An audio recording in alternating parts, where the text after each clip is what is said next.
is Reason Revolution.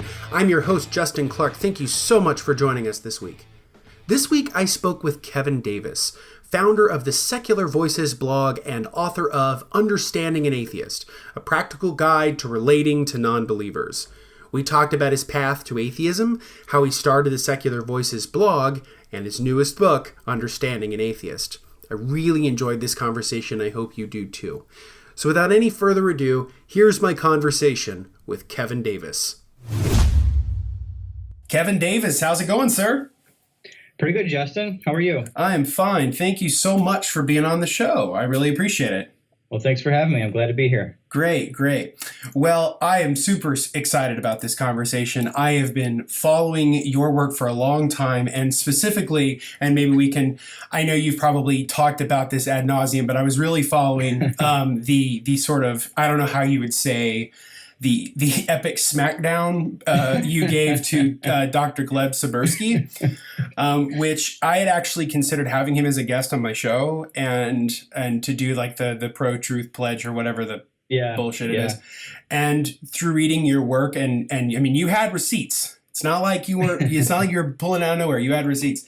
Right. I decided to make a very vocal point of unfollowing all of his pages and not having him on my show. So that was one of the great ways in which the secular movement sort of corrected itself. And I think you did some really fine investigative journalism there. Well, I appreciate that. Unfortunately, it had its moments where it got a little personal, and hopefully, we steered clear of that as much as we could and kept it about, the facts and in essence, it was just a huge hypocrisy. And, I check in every once in a while to see what he's up to and how he's doing because I'm obsessive like that. But, really just to make sure that, hey, he's kind of out of the secular circles as far as podcasts go. I mean, he's still doing radio shows and stuff like that for like conservative groups, and fine, they're big on hypocrisy anyway, so go for it. But it seems to have had an effect, and I was glad that so many people, that I really haven't even met in person. I just know through our online community, stepped up to the plate and had my back and sided on the side of where the data was and where the facts were, and spoke out against what he was up to. I'm so glad they did as well. And like I said, I immensely appreciate the hard work and honestly the sort of personal struggle that comes with doing something that public. And Sure. So, kudos to you for hanging in there and doing the right thing. So we'll move away from that. We'll kind of basically go back to the beginning. So how did you become an atheist? What was your path towards sort of skepticism and free thought and secularism, and where are you now? Yeah, I think that my kind of journey towards atheism isn't much different than a lot of the ones that I hear. So like many who are raised Catholic, I am now an atheist. I was brought up in a mostly Italian Catholic family, went to Catholic school from kindergarten through 8th grade. I have an older brother who, after our elementary school and junior high years, went off to Catholic high school, and I decided not to. I wanted to go to public school.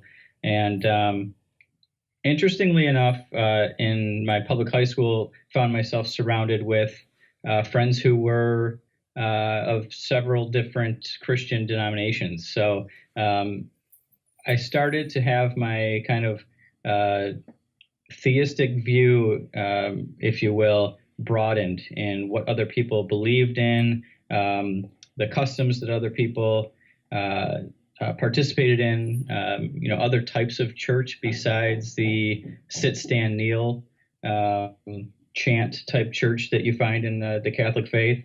And, I think that really sparked my interest as far as learning what else is out there. Because when you're brought up in a Catholic school, you learn about different faiths as part of your religion classes, but you learn that those faiths are incorrect, right? So whether it's another Christian denomination or it's Hinduism, Buddhism, what have you, you are taught that those are the wrong paths to take, and questioning your current belief system is a sin, and it's the work of the devil, et cetera, et cetera. So after high school, I went to college, and was still kind of searching for my own way and what I believed, which I think many people do around that age.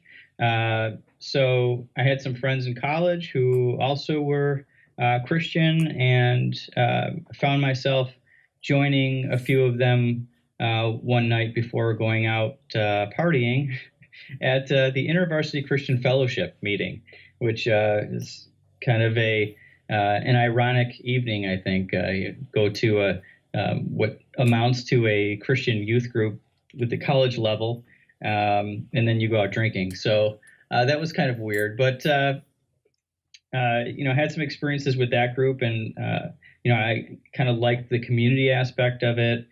Started buying into what they were teaching, and found myself as a born again Christian in college for a short time, and then kind of in that headspace, the next semester rolled around, and it was time to register for classes, and I, being the kind of Bible thumper that I was at the time,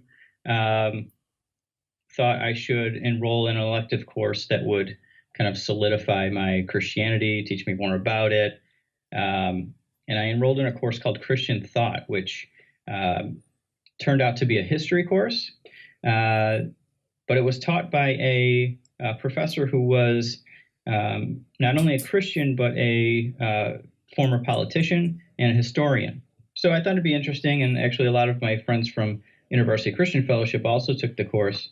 And what I found myself in was a course about the history of Christianity, the history of thought within the Christian community, and started learning about things that I had never been taught before in my Catholic school upbringing. Some of those things being that, there were other versions of the gospel that aren't included in the Bible, how the gospel was formed, and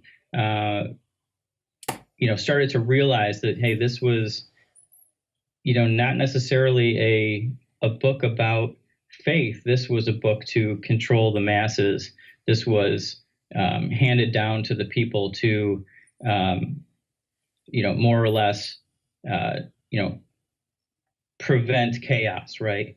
So, I felt really kind of stabbed in the back, this long upbringing that I had in the Catholic faith, and then now a born again Christian, and accepting Jesus Christ and all of that, and starting to find out through this course that was supposed to do the opposite, that it was all bullshit.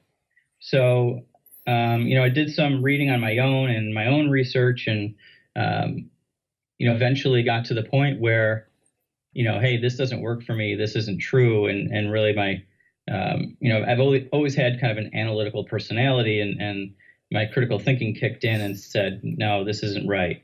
That nothing here makes sense. So, it just came to this logical conclusion, and I've been an atheist since my early 20s. Very nice, very nice. My story is pretty similar to yours, although I did not grow up religious. So my upbringing, my parents were non-religious, and but we were very similar in that I sort of discovered atheism for myself between senior year in high school and my freshman year of college. So I was about 19. Mm-hmm.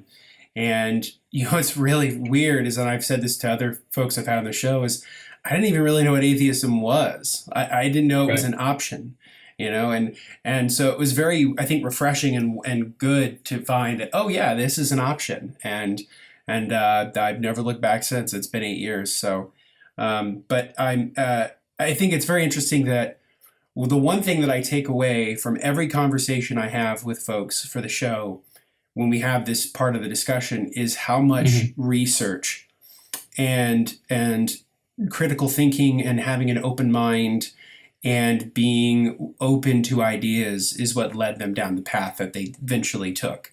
And I Right. think that's very refreshing. Yeah, and it's essentially what it takes, right? It's challenging what you've been told to think with your own methods of how to think. So once you can learn how to think critically, you can be a skeptic and challenge the things that you're taught. For sure, for sure. I totally agree. So you are now an atheist. You've got a new sort of perspective on life in some respects. How do we get from, Kevin, the new atheist fresh out of college, to Kevin Davis, Secular Voices activist? So how did Secular Voices begin, and how has it been rewarding for you? That's a good question. So, I had been an atheist since, like I said, since college, and wasn't really vocal about it. I didn't really have this big coming out event to my family or anything like that. It was just a gradual process of kind of withdrawing myself from religious activities and, throwing in a question here and there, or, sneaking a comment in. And I think people really got the point after a while and realized that I wasn't either believing anymore or, not as firm in my beliefs. And I don't have a super religious family. Like I said, they're a Catholic family, but they're, your basic cafeteria Catholics. They go to church for, weddings and funerals and sacraments and things like that. It's not an every Sunday church going family. So it wasn't that big of a deal. Certainly they thought it was a phase just like my other phases. But this one has stuck quite a while. So, once I had decided that I didn't believe anymore, like I said, it wasn't a huge deal. So there wasn't this emphasis on it. It wasn't something that I discussed a lot, but with the age of social media and everything there, I started to find out that there were more people like me who thought like me, who, I wasn't this, this aberration, right? So it was normal to question these beliefs, I found out. And I started getting into some Facebook groups and things like that. And I've always liked to write. I've always been interested in writing. And I think it was like one day on Facebook, I was having a conversation with a friend of mine, and a friend of a friend popped into the conversation and had something to say. And the conversation turned towards religion. And she said something about evolution not being real. And I had never heard that before because, when I went to high school and learned about evolution, it was a public high school. So I was taught that evolution was a fact, and I thought everybody believed in it. And come to find out, there's this whole group of Christians and people in other faiths who don't subscribe to scientific understanding and don't believe that evolution is real. And they have this other 6,000-year-old young Earth theory. So I just came to this realization that if this person, this friend of a friend on Facebook, thinks this and is this kind of separated from reality, then so many more people must think this. So I thought, why not write about these situations where I have conversations with people who don't believe what I believe, and kind of document these things and ask people what they think about it. And I started a blog called Divided Under God. And I talked about not only conversations like this, but also church-state separation issues. The phrase divided under God comes from kind of my spin on, the Pledge of Allegiance, under God, indivisible. So I thought, we are in fact not indivisible. We are divided with religion interfering with our government. So I started writing about current events and conversations, and after a while, it turned into a blog that had a pretty decent following. And I was just doing it independently. And a few years later, had a conversation with some other bloggers and ended up getting picked up on free thought blogs. And I was there for just a few months before I was given an offer to move over to Patheos and move a blog over there. But in the meantime, before I moved on to free thought blogs, I just decided to rebrand my blog and call it Secular Voices, because I wasn't just talking about church-state separation issues or government issues. I was talking about life and how the secular community is making a dent in the way that society reacts to things, and I was discussing my own family life and things like that. So I also wanted to bring on some other writers to really give it more content and keep it flowing. So I decided to change the name, and the rebranding happened and all of that. So here we are on Patheos with Secular Voices, and we're going strong. So some of the writers that I brought on are still with me and write guest posts here and there, and some have gone off and done their own thing, and every once in a while I'll bring on a guest writer. That's really great. That's really great. I've kept up with your blog for a while now, and it's really great. It's very fresh. I like how you do focus on one of the most important things, I think, which is church state issues and and violations of the separation of church and state, and so kudos to that. I think it's really great stuff. So you're welcome. So alongside your blog, which you update, I think pretty much almost daily. I try as much as I can. I try, but life gets in the way. I totally understand. My pieces for my stuff tend to be longer, and they're not always so topical, I guess. They tend to be more about just broader stuff, so they take forever. But so you parlay your writing chops from the blog to your book, and which your book is called Understanding an Atheist: A Practical Guide to Relating to Nonbelievers. And so it's written as sort of a quick read for those who are sort of on the other side of the fence from us, to kind of understand where you're coming from. And so in the first chapter, you talk about like the purpose of the book, and you say, quote, assist and encourage those who believe in a supreme being to keep the lines of communication with their non-believing friends or family members. And after all, discussing religion and among friends and family is only taboo if you deem it so, which I actually think is quite a great point you make. So what was sort of the impetus for writing this book, and how did it sort of come to fruition?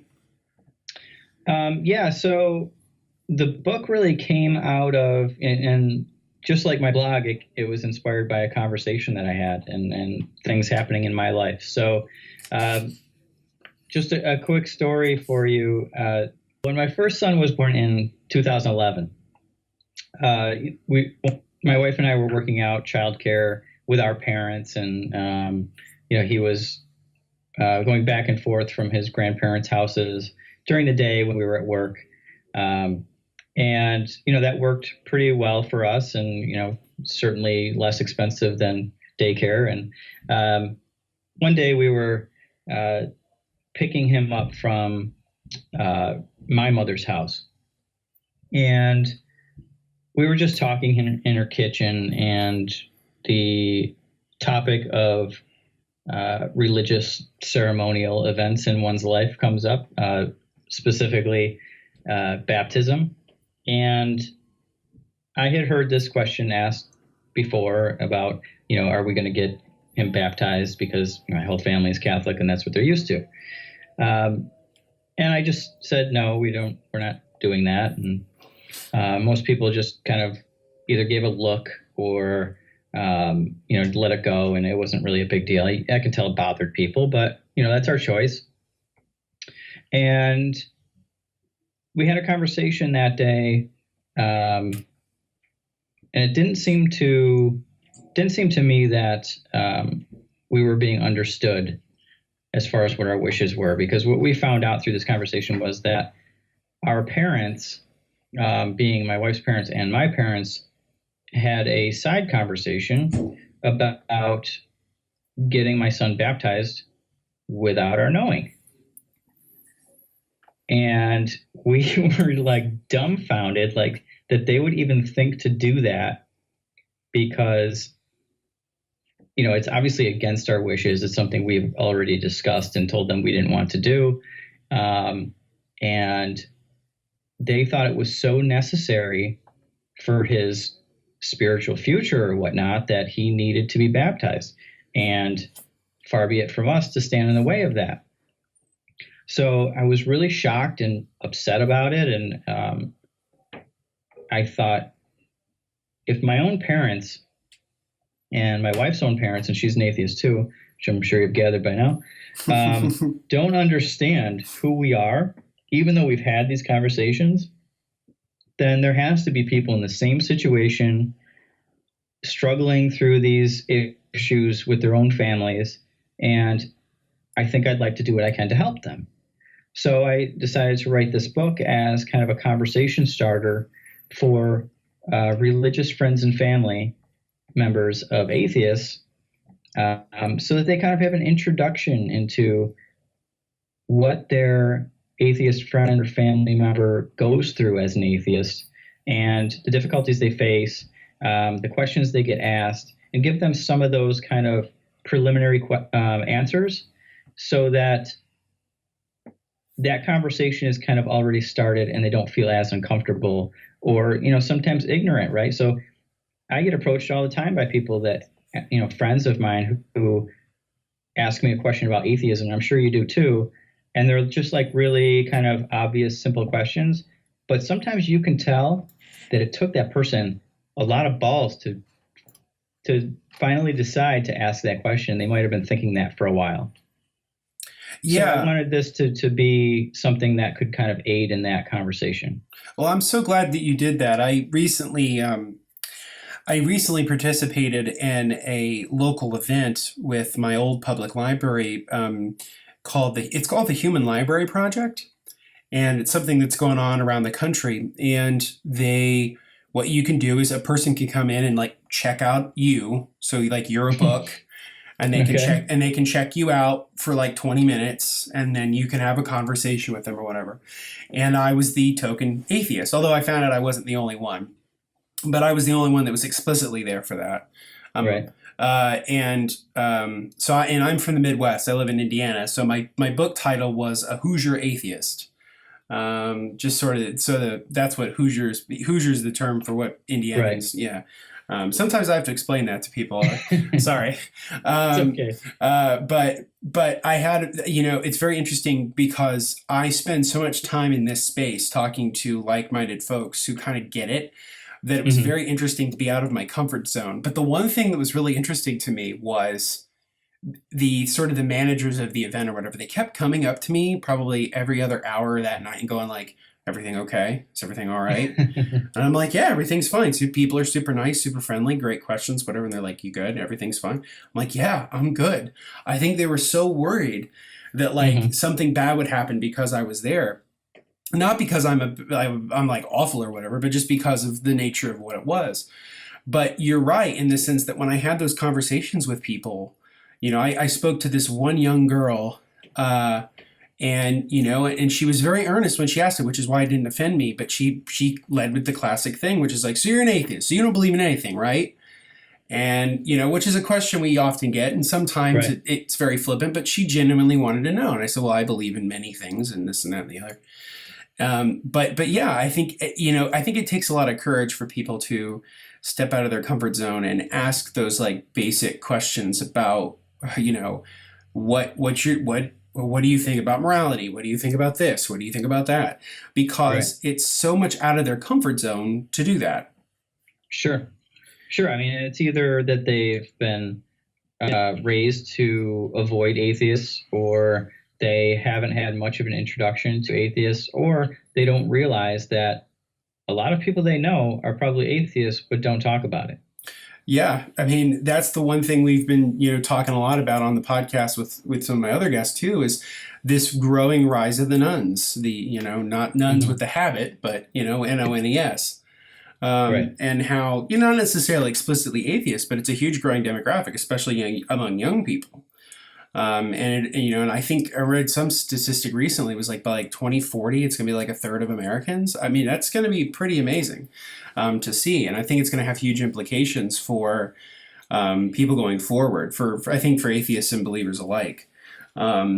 But I was kind of looking back through my notes on your book because I really enjoyed reading it. It was really cool to like have this wonderful sort of, another title could have been for this is like Atheism, a User's Manual. And so it was really, really great. And one thing I wanted to discuss a little bit with you was in chapter 6, you talk about morality a little bit. And specifically, you kind of talk about moral instincts and frameworks, which is something that I talk a lot about. So I'd love for you to kind of give me a short synopsis of kind of your take on morality, and then we'll kind of go from there. Sure. So in my view, morality has nothing to do with religion, even though we're taught by our respective religious upbringings that morality comes from religion. But in fact, morality predates religion, and morality, I think you can call it morality, or at least empathy, is seen in the animal kingdom. So it's pretty easy to point to that and say, we're not taught morality, but it's really it's the hook that religions, kind of point to as to why you should follow their religion, because, they're going to teach you how to live your life and how to live it justly so that you're rewarded in the afterlife. But, I think that we can see this perfectly when we're parents. So raising a young child before they're taught, or not taught, but before they're, they discover or, they hear about what religion is or God is or, commandments and things like that, you see them acting humanely and, what we can, I think, equate to in a moral way by showing empathy when, I have a 2-year-old, and if he does something that hurts his mom or dad, you can see that he's upset about it and he realizes that's not the right thing to do. No one taught him that was the wrong thing to do, and no one taught him that his actions have consequences. He figured that out on his own. And I've heard religious folks discuss this and this specific scenario, and what you hear is, well, not only does the religion teach you morality, but God instilled this instinct or this conscience in you, and so it's there from the beginning. And that's kind of their cop-out to get around the whole, you can't have morals if you're an atheist. So it's nonsense.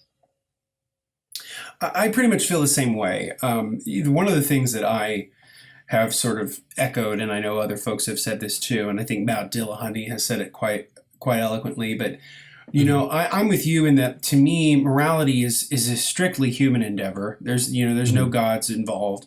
And oftentimes when religions claim that they have, some level of sort of moral insight, often what it is, it's their own sort of moral intuitions and frameworks that are, then sort of glommed onto the religion.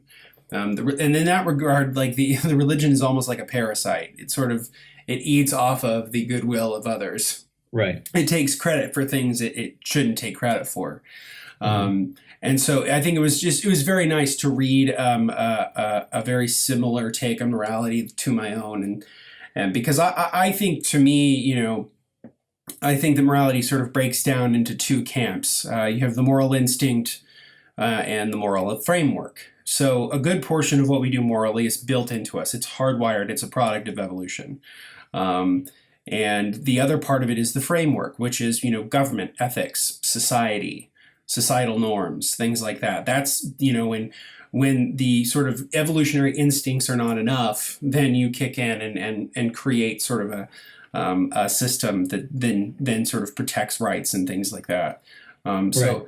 And the thing is, it's so hard I think sometimes for religious people to grasp that concept that there can be a sense of morality without religion, because it is so, I think, ingrained into the culture for a lot of people that you cannot be good without God.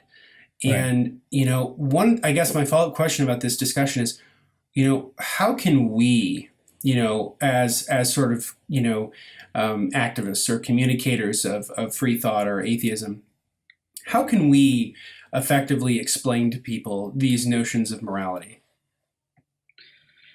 Yeah, that's tough, because now you're butting up against, really deeply ingrained beliefs and norms of their own cultures, right? So we're telling people that, okay, what you learned in your megachurch today is wrong. And even though you were surrounded by 20,000 people who opened their wallets and paid for that service, everything you learned is a lie. And that's hard for people to swallow. And it's hard for people to think outside of that bubble, because they have so much invested in it. But just to ask them, and it depends on who you're talking to and how sarcastic you can be with them. But, depending on who you're talking to, you can ask them, is the only thing stopping you from murdering someone the threat of hell? And hopefully the answer is always going to be no. I don't kill somebody because it's not the right thing to do. And, we're humans, and we're coexisting, and we're in a society, and we're, for the most part, peaceful individuals. But the punishment for killing someone in the Bible is hell, and, eternal death, and et cetera, however you want to describe it. But if that's the only thing that's stopping you from going on a murderous rampage, then you're a terrible person. So I agree. We have this morality, like you said, that's hardwired into us. But if we're thinking logically, then we know what the right thing and the wrong thing are without any sort of religious influence. I agree, and the sort of follow-up that I have, because I did a public debate with a pastor a couple of years ago on the question of morality, and the thing that I kept coming back to is this idea that if you are buying into some form of theological morality, doesn't matter what religion it is, at some level, no matter how sophisticated you get, you're basically boiling it all down to divine command theory. It's moral because your God says it is. And the real issue that I have is, goes back to the classic, Plato and in the Euthyphro dilemma, which is the idea that, is God saying it's moral because it's moral, or is it, or is it moral because God says it's moral? And if that's the case, then with the one, you don't need any God at all. And with the other, then God's kind of a capricious prick. And so, it's, to me, at the end of the day, like, your God could come out from the sky and declare murder and rape and theft to be completely moral in keeping with your religion, and you'd have to follow that. And there were tenets of the Bible that are exactly the same way. I mean, you are well aware, but if you think of something like slavery in the Bible, or if you think of genocide or infanticide or fratricide, all these horrible things. And it's really interesting to watch people who I know are good people. They're better than the religion they believe in. That watching them try to square that circle, and it pains me, because there's just a part of me that I kind of want to be like Glenn Close, and not Glenn Close, but like Cher in Moonstruck, where she smacks Nicolas Cage and she's like, snap out of it. Right. I feel the same way. Like at some point I'm just like, you are better than this. Like, let it go. But it's so hard because of the cultural ingrained nature of religion. Right. So, you know, it's tough. I mean, I think it's really, really tough. In a later part of your book, you're talking about in chapter 7, which is one of my favorite chapters, about changing perceptions. You talk about the idea of progressive atheism. And I was really both intrigued and sort of inspired by kind of what you were saying here. So could you give us a quick sort of overview of what progressive atheism is to you? Sure. So to me, progressive atheism is kind of a concept not unlike humanism, but with kind of a practical application aspect to it. So it's changing perceptions of atheism by doing good works, really. So, we argue that, non-belief doesn't define us as human beings, right?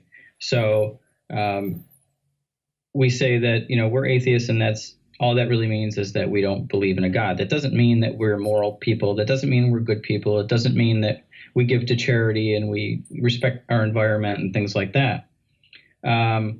So we take that concept of not having a God, and we do good despite, not having that edict to do so. So, we present atheism in a positive light. We do good works and, fly that banner that we are atheists doing good works.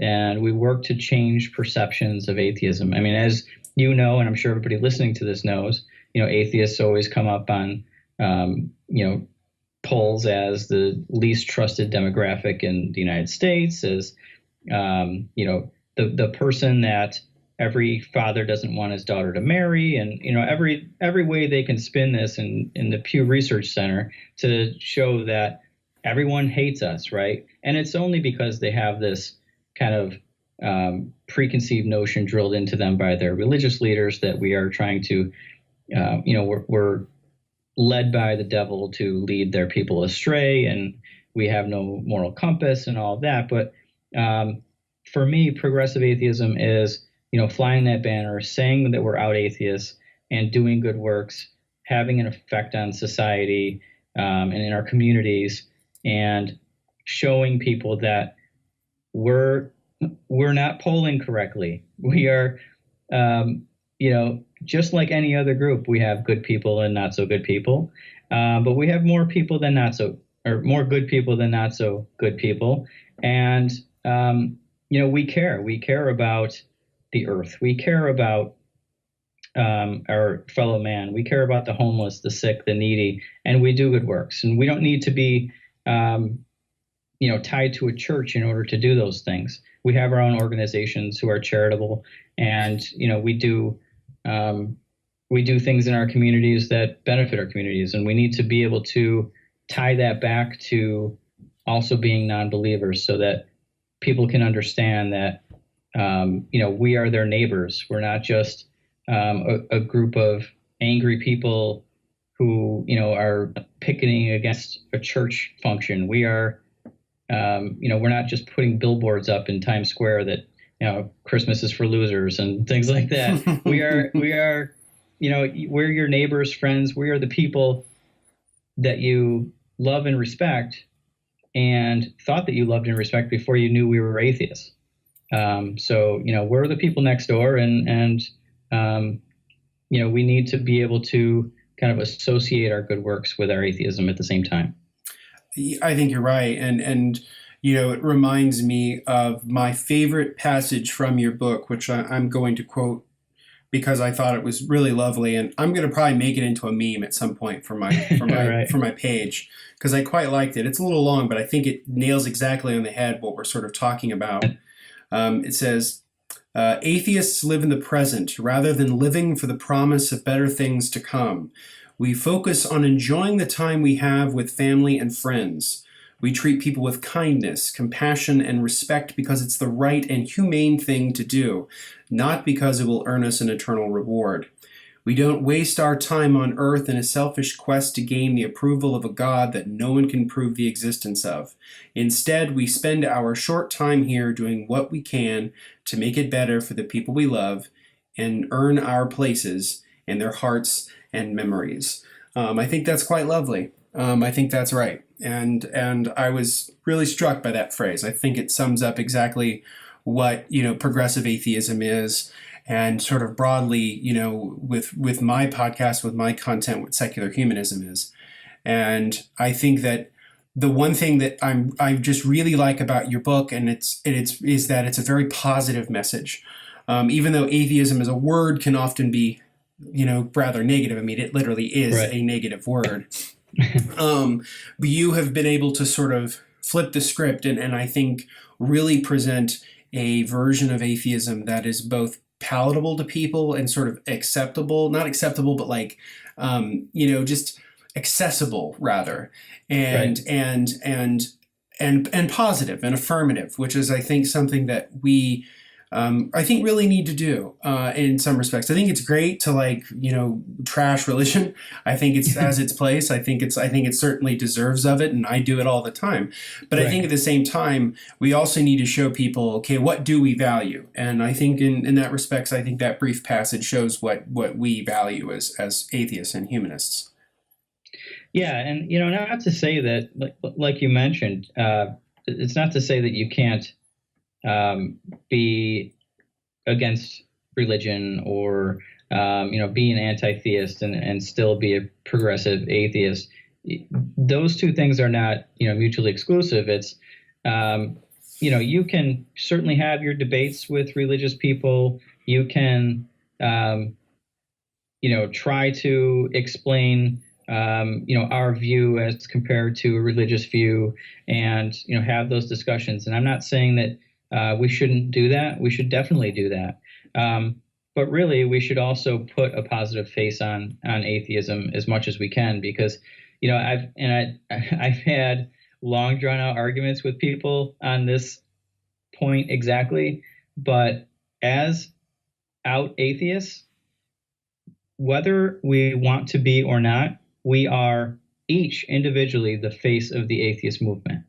So what we do in public and what we say reflects on other atheists, whether we want it to or not, just like any other group. The pastors from across Christian denominations who get, caught with prostitutes or thrown in jail for embezzling money, etc. Those people, they don't want their acts to be the face of the Christian movement, but they are, because they're in the public eye. So whenever we do something in public and we're doing it as out atheists, we are the face of atheism to people who don't know a lot of atheists. So it helps when we can put that face behind good works. I think you're right, and the thing for me is just to parlay that into a secondary sort of question here, and hopefully this doesn't get too inside baseball, but what do you think are some of the challenges facing the atheist movement right now? I just recently listened to Seth Andrews do his podcast. He did a long podcast about, is the atheism movement dying, and sort of kind of goes over some of the criticisms that people have had, and the sort of the quote, what he thinks of as maybe a possible splintering effects, things like that. What do you see as some of the challenges facing the atheist movement, and how do we resolve them, or even can they be resolved? Yeah, that's a tough one. I mean, we're definitely fractured, and more so now, I think, in my view, than we have been in the past. I mean, we've had a long history of being, fighting back against the religious in the public square, whether it's, somebody putting up a Ten Commandments monument, et cetera. And we've been unified in fighting against things like that. And now we've gotten to the point, I think, where people are starting to enjoy notoriety and fame within the atheist community. And with that comes those who want to tear down what they're doing or everything they say. And the fracturing has started to happen. whether it's between podcasters or YouTubers or, folks involved in secular conferences or activists out in the field. We have recognizable names. I say we, like I'm included, but I'm not. Some people have recognizable names, and they're developing these fan bases and these allegiances, and people are ending up pitted against each other many times for really small things, in my view. So it's the way you said something, the way you phrased something, your particular belief on one topic, and sometimes it's really minor, but it ends up being this long, drawn-out fight on social media, and nobody's really talking to each other directly. It's a fan group against a fan group, or it's conference organizer against conference organizer, and it's unfortunate because it's really, I think, damaging us as a group. And the more that we can be united together, for a common goal, obviously, the better off we're going to be. I'm not sure that we're going to get there real quickly. I think some of this stuff needs to be kind of fought out, and some folks will probably end up leaving the movement as a result, because they get fed up with the infighting, and really I don't like it myself. And, like we said at the start of this, I've had my own struggles here and there with folks within the movement. But we need to get to a place where we're back focusing on, and I don't want to use the word enemy, but I will just for this instance, even though I don't, feel it's necessarily an enemy, but we need to get unified against a common enemy, a common cause, and focus on that rather than what's different about us. Yeah, I mean, the thing I think that's interesting is I'm finding that one of the things I think that happened with the atheism movement, especially, because I've been loosely involved within the last couple of years, but ever since I've sort of watched it, it's always been like political in a lot of ways, in terms of like church-state separation and things like that. But the thing I think is that I think one of the big challenges that the atheism movement has is that it became overtly political. So what I mean by that is that it went away from just sort of talking about, hey, we want to get the 10 Commandments off the lawn, or hey, can we stop prayers at city council meetings, to having sort of very intense conversations about race and gender and class and things like that. And that creates a certain level of animosity. And unfortunately, I mean, I think it's the nature of the beast, and I've talked about that on sort of my podcast, talking about the issues that I have with sort of extremism and authoritarianism and things like that. What worries me is the fact that as it gets more and more, I think, overtly political in this regard, I do think it's going to lead to more splintering. And I don't know if there's something we can do to fix it, other than to sort of, like you said, sort of bring it back to sort of this all-encompassing mission, which is sort of to advocate for a secular government and to advocate for reason and science and things like that. But the thing is that at some point, I think maybe like that isn't sexy anymore. Like it doesn't motivate people. But, when some YouTuber goes out there and says something ridiculous, like feminism is cancer or some stupid shit like that, that motivates people, both good and bad.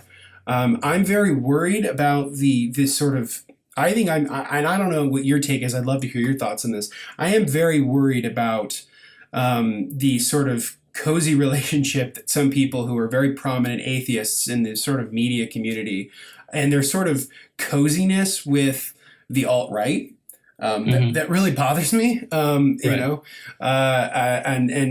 fuck it, I'm going to say it. I think the biggest one that's a problem is Sargon of Akkad, Carl Benjamin. And, and I've had, Karen Garst on the show because she was at MythCon, tried to ask him a question, stuff like that. I find that, it's very strange bedfellows, people who are supposed to be like critical thinkers and skeptics and things like that, associating with themselves with like white, like sort of white identitarians and white nationalists and things like that. It's a very Mm-hmm. strange mix, which doesn't make any sense to me, because it shows a complete lack of critical thinking. Not to mention the fact it shows a very clear lack of understanding of biology, because as I think Steven Pinker points out in his book The Blank Slate, and I know other people have made this point elsewhere. People who are white skinned, they have somewhere between like 0.5% and 5% like Neanderthal. They're not pure human in that regard. The only like pure humans are Africans. They're the ones that don't have Neanderthal or Cro-Magnon in them. They're pure Homo sapiens, if you want to use that kind of awful phrasing. So Yeah. even then, like they try to use like biology is against you, and even then, like this whole thing is just bullshit. But I'm very worried about this sort of coziness that some parts of the atheist movement have with sort of authoritarian political movements. Right. Yeah, and unfortunately, I mean, like we talked about earlier, being an atheist only means you don't believe in a God. It doesn't mean that you are, of a certain political ideology, or that you're even a skeptic, a critical thinker, or a humanist. So I think we're going to have those who, who are atheists and are part of that alt-right movement. I think it's important that, if we want this to be a cohesive movement, that maybe we start not calling it the atheist movement, but that we call it something that tells us what we do believe in, not what we don't believe in. And I'm sure that, David Silverman would punch me in the face if he heard me talking about this. But, not so much that, I'm against the term atheist. I'm certainly not. It's in the title of my book. But if we are to rally around something, then we need to have some definition behind that. And, I've heard people argue that there is no atheist movement, and then maybe there isn't. Maybe we have a humanism movement. Maybe we have a, secular government movement. Maybe that's necessary, that we have different factions. Think of it as a Venn diagram, right, of causes that people are interested in that may or may not include atheists and, religious folks. So there are certainly plenty of religious people who are in favor of a secular government and separation of church and state. Why couldn't we, as atheists who agree with that, work with those folks and, have a larger influence together? And I know that's something that the Secular Coalition works on. So I guess the thought that we have to have a large atheist movement is probably something that's never going to work, because we have folks of different ideologies. And unfortunately, we have those who, find some sort of attraction to the alt-right movement, for whatever reason. And certainly I'm not going to try to analyze those folks, because I couldn't disagree more with, what they're interested in. So, maybe the atheist movement as a label is a misnomer. I think that's a fair point. One thing that I've always sort of thought about is that the atheist movement has always been very broad and has different factions. There's the more sort of explicitly atheist types, people like David Silverman. There's the skeptical movement. So you have like people like James Randi and people like him and Martin Gardner and Michael Shermer and others who are sort of like that wing of it. And then there's like the celebrity wing of it, and there's the science wing of it. Right. And there's the political wing of it. And for me, I come from the humanities. I'm an historian. So I kind of come from that angle, and philosophy. So there's that angle. And I've always thought, like, with the atheism movement, if you want to call it that, like, it's sort of like herding cats or nailing Jello to a tree. I mean, you're just not going to have that much luck. Right. But one thing I do think is that the fact that it isn't much of a movement that's congealing in that regard can also, I think, give us some real benefits. I think it gives us a lot of challenges in terms of creating narratives that are sort of accessible and palatable to the broader public. I do think that gives us a challenge. I do think that the atheism movement as a whole has a diversity problem. Sure. You know, and I mean, I say that as a straight white guy, but I'm just saying, or whatever, it's just white male. But we do have a identity problem, and I think that having more voices, like Black Nonbelievers and the Black Humanist Alliance and the LGBT community and all of that, I think is very vital for the future. Because my thing on the subject is like, we're atheists, like we're a marginalized group in a lot of ways, and we should stick up for other marginalized groups too. Not everybody's going to agree with me on that, and that's totally okay. But if we're united under sort of shared principles of individual rights and freedom and reason and science and secularism, I think we're going to be okay. But we can have this sort of little squabbles for here and there, for whatever. But I think it's tougher than just sort of easily saying, okay, like, because we're not a religion, so like you can't release like an edict. Like Richard Dawkins can't put out like a papal bull and say like, this is how it is going to be. Like we can't do that, which I think is a good thing. But I think that it's certainly challenging. But I would like to end on a more positive note, because I know this has been, I guess, a little bit of a drag, the second half of this. But I just, somebody prominent in the secular movement, I just wanted to hear your thoughts on some of that. You talk about at the end of the book, you talk about taking the time to listen. And I really love that, because I think that's one of the big problems we're having in our society right now, is that whether it's in the atheist movement or just in politics and all the craziness that's happened over the last couple of years and with Trump and all that kind of thing, we've seen a real, lack of civil conversation about complicated issues. I remember reading something recently about Arthur Brooks, who runs the American Enterprise Institute, and he talked about how the problem in our politics right now is it's not just that the one side disagrees with the other, it's that the one side openly has contempt for the other, and vice versa. And I think that, your concept here of taking the time to listen, taking the time to like let down your guard a bit, open your mind, and have a civil and cordial conversation with somebody, and don't come to it with preconceived notions. I think that's really positive. And where do you think we can maybe work on some of that within our own communities, and how do you think we can use that as just in everyday matters when it comes to like politics and things like that? Well, first off, I'd say pick up the phone. So, we see these conflicts get hashed out over social media within our own community, the atheist community, because we are, for the most part, an online community, and we were kind of forced that way because at the beginning there were so few of us, or the few of us that were out or in the activism space. So we had to link up with each other online because we were so kind of scattered across the U.S. But we see these arguments and these fights, and everyone has their take on them, and everyone wants to get their opinions in. But when it's something like two people who are prominent in the movement having some sort of a squabble, it's best, instead of kind of throwing barbs at each other over social media, pick up the phone and have a conversation. It's so much more difficult to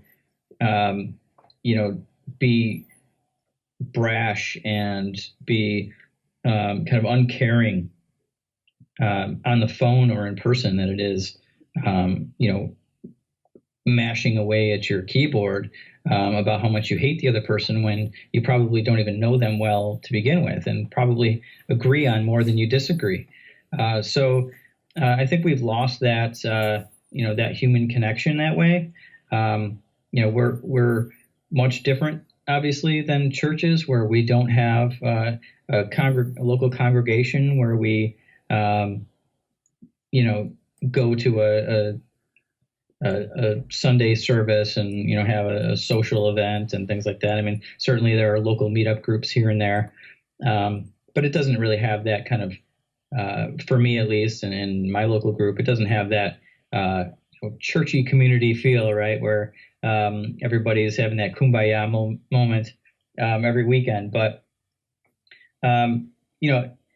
having that ability to sit down face to face and have a discussion about an issue that you disagree on is crucial in getting past that hump and, getting to a place where you can either have some sort of compromise or you can, find that place where you might agree or just decide not to have, hash it out if you're so far apart that you say, okay, well, let's just, for the sake of the movement in our community, let's just move on with our own efforts and, not have this huge, public spat on the internet. It's just, it's not only harmful between the two people involved, but then you have so many more people throwing their hat in the ring and going head to head.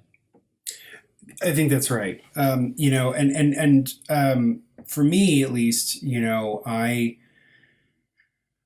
I think that one of the other things we need to do is find ways to have conversations with people we don't agree with.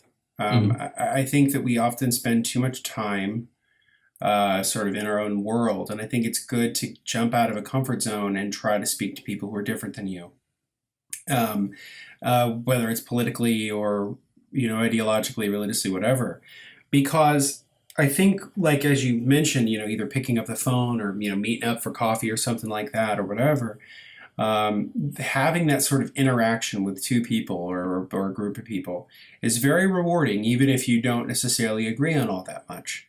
And I think that's going to help us as a country and as a society, because, I always go back to, one of my favorite quotes, from Sam Harris, which is we either have conversation or we have violence.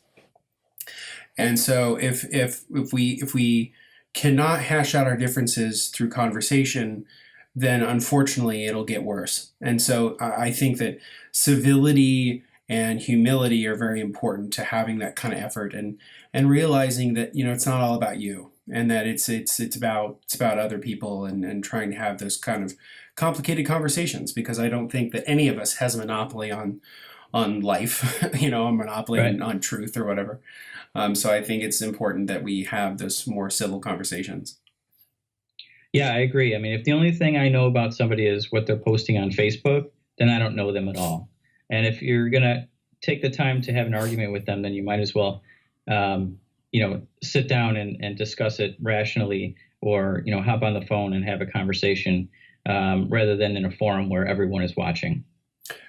Right. I agree. So thank you so much, Kevin, for a great conversation. It's been a real blast. Where can people find your work? You can find me on Patheos at SecularVoices. You can get there directly, secularvoices.org. You can find the book on Amazon. It is the second edition, actually, of Understanding an Atheist. That's on Amazon and soon to be re-recorded on audiobook. And for some of the other things I'm involved in, you can visit youngskeptics.net. That is the after-school program I started that's focused on critical thinking and evidence-based reasoning for elementary school kids. That's really wonderful, and I'll have a link for your book in the description box of the podcast. Again, Kevin, thank you so much for a wonderful conversation, and I look forward to chatting in the future. All right, thanks, Justin. Thanks for having me. Thank you. Take care. And that was my conversation with Kevin Davis. To pick up his newest book, the link is in the description box. That's it for Reason Revolution this week. Please subscribe to us on SoundCloud, iTunes, and YouTube.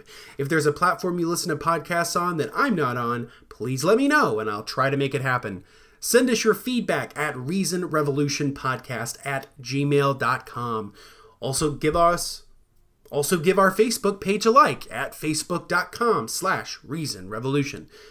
And we have a brand new website. My friend and collaborator and co-founder in this big project, Tyler Lovins, has developed a brand new website for us. It's reasonrevolution.org. That's capital R on reason, capital R on revolution, and capital O on org. You can check that out to keep up on all episodes, blogs, and additional content. The link will also be in the description box.